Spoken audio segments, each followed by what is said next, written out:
नमस्कार, आप सभी का मेरे चैनल कोड से मैं फिर एक बार स्वागत करता हूं। और आज फिर एक बार उसी टॉपिक पे बात करूंगा जिसे हम पिछले कुछ दिनों से डील कर रहे हैं, फार्मा एक्ट, फार्मा कानून के ऊपर। फार्मेसी से रिलेटेड या जुड़े हुए जो जजमेंट्स हैं उनके बारे में बात करेंगे। तो पहले मैं इस सेलिब्रेटेड जजमेंट के बारे में बात करने से पहले ये एक जनरल पॉइंट ऑफ डिस्कशन के तहत मैं ये रखना चाहूँगा कि हिंदुस्तान में या यूँ कहूँ कि एशियन सब कॉन्टिनेंट में ऐसा हमने कई दफ़ा कई सालों से देखा है कि जो कहते हैं मेडिकल स्टोर्स होते हैं या हम जो डिस्पेंसरी या क्लिनिक जिसे कहते हैं, वहाँ पे अगर कोई इलाज कराने के लिए जाता है या कोई दवाई लेने के लिए जाता है मेडिकल स्टोर पे, या इलाज कराने के लिए जो जाता है, तो हम सभी ने देखा होगा कि अगर क्लिनिक पे कोई जाता है तो वहाँ पे कंपाउंडर होता है और जो डॉक्टर प्रिस्क्रिप्शन देता है लिख के दवाइयाँ, और वो जो दवाइयाँ लिख के दी जाती है डॉक्टर के प्रिस्क्रिप्शन के तहत, वो देने का काम जो है वो एक व्यक्ति के ऊपर सौंपा हुआ रहता है, जिसे हम ये नहीं जानते कि वो क्या वाकई में क्वालिफाइड है, रजिस्टर्ड प्रैक्टिशनर्स है कंपाउंडर के तहत, या वो जो प्रिस्क्रिप्शन लेके जब हम मेडिकल स्टोर में जाते हैं और वहाँ पे जो काउंटर पे बेचने के लिए वो जो रहते हैं बंदे, वो क्या रजिस्टर्ड फार्मासिस्ट है। ना ही इसका कोई बैकग्राउंड भी कोई चेक करता है, मुझे नहीं लगता है। इनफैक्ट मैं खुद की भी बात करूँ तो मैं अगर किसी मेडिकल स्टोर पे जाता हूँ, अगर कोई दवाई का प्रिस्क्रिप्शन मैंने दिया तो उनसे पूछता हूँ कि ये दवाई अवेलेबल है। वो अपना आजकल तो बड़ा सॉफ्टवेयर सा है, अब उसमें एंट्री करते हैं, उन्हें पता पड़ जाता है कौन से रैक में कौन सी दवाई रखी है। लेकिन उनके बैकग्राउंड के बारे में मैंने भी खुद, अगर मैं अपनी बात करूं तो मैंने भी कभी ओपनली ज़्यादातर ये कोशिश नहीं की कि मैं उनके बैकग्राउंड के बारे में बात करूं कि भाई क्या आप वाकई में रजिस्टर्ड प्रैक्टिशनर हो या क्वालिफाइड हो। अगर नहीं हो तो आपको किस तरह यहाँ पे रखा है, कैसे रखा है, क्यों रखा है, क्या आपका रखना उचित है। हाँ, अगर हम इस तरह की बात करेंगे तो शायद वो बोल देगा भैया अगली दुकान पे चले जाओ। ये मोटा मोटी यही सलीका अपनाया जाएगा उनसे। लेकिन ये सच्चाई है और ये सत्य है कि जितने भी क्लिनिक्स या हॉस्पिटल्स, रिकॉग्नाइज्ड हॉस्पिटल इंस्टीट्यूशंस, छोटे मोटे बड़े दवाखाने, clinics, hospitals, path labs, medical stores,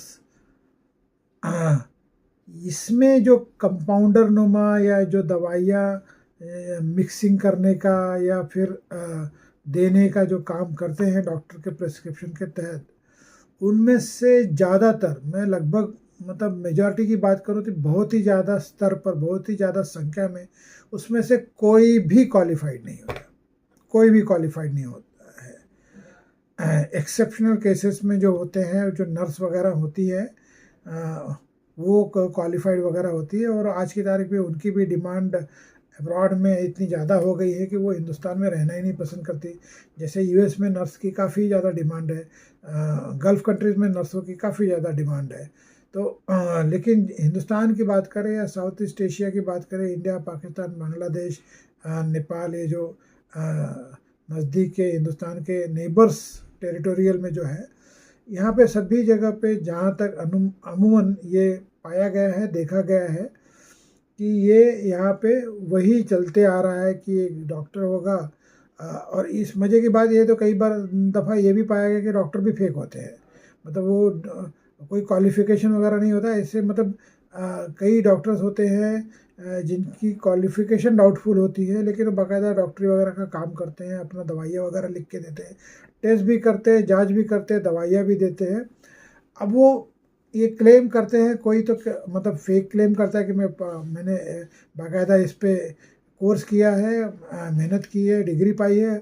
और कई लोग ये भी क्लेम करते हैं कि भाई मैं तो 40 साल से 50 साल से इस डॉक्टर, अला डॉक्टर, फला डॉक्टर के नीचे काम करता, तो मुझे दवाइयाँ देने की जो है जानकारी है। और ये शहरों में नहीं, आप गांव खेड़ों में जाओगे तो ये तादाद आपको मिलेगी। और इस पे न जाने कितनी बार इस पे इन्वेस्टिगेशन हो चुका है।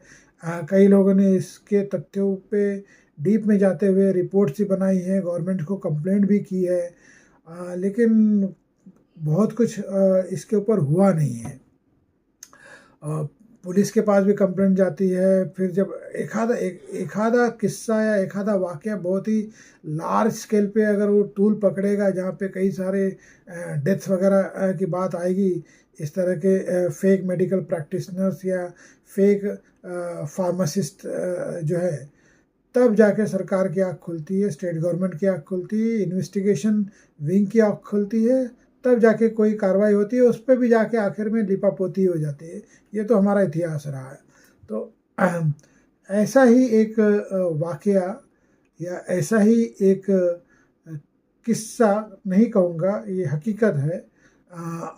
बिहार में एक व्यक्ति हैं मुकेश कुमार, जिन्होंने एक रिट पिटिशन दायर की थी पटना हाई कोर्ट में।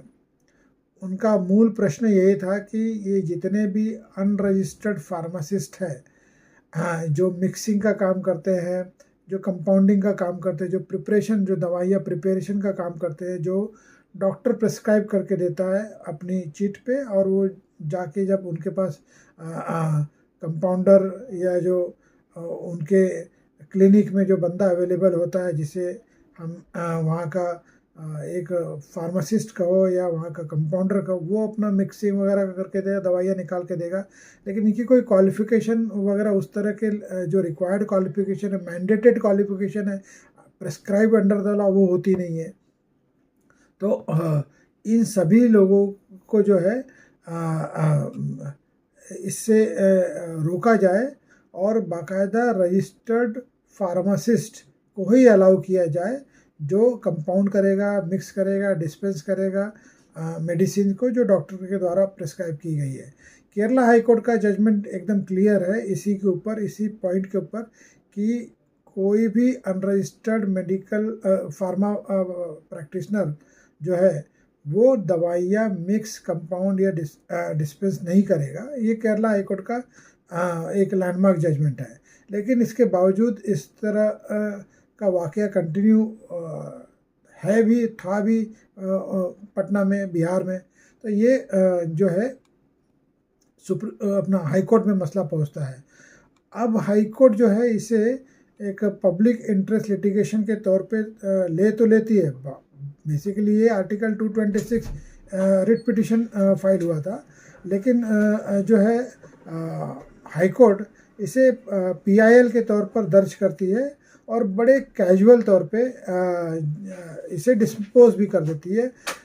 जब फार्मेसी काउंसिल ऑफ इंडिया और स्टेट गवर्नमेंट की तरफ से ये कहा गया कि भाई हम इसके बारे में एक उच्च स्तरीय जांच वगैरह कराएंगे और वो अपनी रिपोर्ट्स सबमिट करेंगे, तो ये कहा गया पिटिशनर को कि आप भी जब ज़रूरत पड़ी तो आप जो भी आपका ग्रीवेंस है उस कमेटी के सामने आप रखिए। और ऐसे करके बड़ी कैजुअल मैनर में इस पिटिशन को डिस्पोज कर दिया। अब इस डिस्पोजल ऑर्डर के अगेंस्ट में मुकेश कुमार जो थे वो पहुंच जाते हैं सुप्रीम कोर्ट में, जो अपील फाइल करते हैं, स्पेशल लीव पिटिशन। और सुप्रीम कोर्ट भी काफ़ी सरप्राइज रहा जिस तरह से कैजुअल अप्रोच में, ये सुप्रीम कोर्ट की खुद की ऑब्जर्वेशन है पटना हाई कोर्ट के बारे में, कि जिस तरह से कैजुअल अप्रोच में हाई कोर्ट ने इस पब्लिक इंटरेस्ट का, जो कि पब्लिक हेल्थ से जुड़ा हुआ मसला है, उसे एक डिस्पोजल किया, एक बाकायदा एक वे आउट निकाल के कि भाई आपकी ग्रीवेंसेस होगी कि तो स्टेट फार्मेसी के जो कमेटी वगैरह है वहाँ पे आप जाके जो भी आपकी ग्रीवेंसेस रखिएगा, उसके बाद वो उस पर कंसिडर करेंगे। वो ऑर्डर को जो है सुप्रीम कोर्ट बाकायदा खारिज करती है। और जो सुप्रीम कोर्ट अपने आप में उस चीज़ को क्रिटिसाइज़ भी करती है कि जो तरीका था कॉन्स्टिट्यूशनल कोड का वो अपने आप में सही नहीं था, क्योंकि ये end of the day public health से जुड़ा हुआ मसला था। तो आप इस तरह कैजुअल मैनर में इसे डिस्पोज नहीं कर सकते थे। और वो जो ऑर्डर है उसे क्रैश किया गया और मैटर को वापस रिमांड बैक किया हाई कोर्ट को टू कंसीडर अफ्रेश, यानी कि फिर से उसके ऊपर संज्ञान लेते हुए उसे कंसीडर करने की। और कंसीडर करने से पहले जो भी डिटेल रिपोर्ट काउंटर है स्टेट गवर्नमेंट की फार्मेसी काउंसिल की वो बुलाई जाए और इन तथ्यों को, इन बिंदुओं को परखा जाए। अब वो जो बिंदु है वो इम्पोर्टेंट है, इसलिए मैं वो बिंदु पे स्पेसिफिकली मैं बात करूँगा इन वर्बिटम जो कोर्ट ने कहा है। कोर्ट ने कहा है द मैटर इज मतलब सुप्रीम कोर्ट के हिसाब ने जो ऑर्डर पास किया उसमें the matter is remanded back to the high court to consider the writ petition afresh after calling the detailed report counter from the state of Bihar and the Bihar State Pharmacy Council on how many government hospitals, medical stores, private hospitals are being run either by fake pharmacists or without registered pharmacists. Second, whether any action is taken by the state government on the fact-finding committee report submitted by the Bihar State Pharmacy Council, which was reported to be forwarded to the state government, whether there are any fake pharmacists as alleged in the writ petition, any action is taken by the state government or the Bihar State Pharmacy Council against such fake pharmacists, whether the pharmacy practice regulation 2015 are being followed in the entire state of Bihar or not. While considering the writ petition, the High Court should bear in mind the public interest and the health of the citizen. The High Court to take up the writ petition for hearing on the remand within the period of 4 weeks from today. और ये order है 29 नवंबर 2022। अब आते हैं असलियत पे। ये जो भी फेक फार्मासिस्ट का केस है या फेक मेडिकल प्रैक्टिशनर्स का केस है, जो सिर्फ अकेले बिहार में नहीं, हालांकि कई और प्रदेशों में ये बाकायदा ये सच्चाई है, ये सत्य स्थिति है। इस पे जिस तरह से जो कदम उठाने चाहिए फार्मेसी काउंसिल ऑफ इंडिया को या मेडिकल काउंसिल ऑफ इंडिया को, गवर्नमेंट ऑफ इंडिया को और रिस्पेक्टिव स्टेट गवर्नमेंट को, पुलिस मशीनरीज को, एनजीओस को, एक्टिविस्ट को, इन सभी में से किसी की भी तरफ से उस लेवल का एफर्ट दिखता नहीं है ग्राउंड लेवल पे। अगर उस लेवल का एफर्ट होता तो मुझे नहीं लगता कि कोई भी फेक मेडिकल प्रैक्टिशनर या फेक फार्मासिस्ट की मजाल होती वो प्रैक्टिस कर पाता। लेकिन ये तथ्यों से विपरीत है, ये आप भी जानते हो, मैं भी जानता हूँ, सरकार भी जानती है, फार्मेसी काउंसिल ऑफ इंडिया भी जानती है, मेडिकल काउंसिल ऑफ इंडिया भी जानती है, सारे एक्टिविस्ट एनजीओज भी जानते हैं और सरकार की इन्वेस्टिगेटिव विंग्स है वो भी जानती है कि इस तरह का एक रैकेट सा फेक दवाइयों का, फेक मेडिकल प्रैक्टिशनर्स का, फेक फार्मासिस्ट प्रैक्टिशनर्स का एक रैकेट सा है जो एक सिस्टम के कोलूजन के बिना नहीं चल रहा है। तो इस पे उस तरह के ठोस कार्रवाई अभी तक नहीं हुई। जहाँ पे कुछ ऐसा वाक़या हो जाता है तब under pressure, under duress, public pressure के अंदर सरकारें काम करती है, लेकिन कुछ समय सीमा तक ही करती है। जब मामला ठंडा हो जाता है सब चीज़ अपने आप ठंडे बस्ते में चली जाती है और वो तब तक उजागर नहीं होती है जबकि ऐसा कोई दूसरा वाक़या ना हो जाए। तो इस पर क्या ही बात करें, इसे हम सिस्टम फेलियर की बात कह सकते हैं।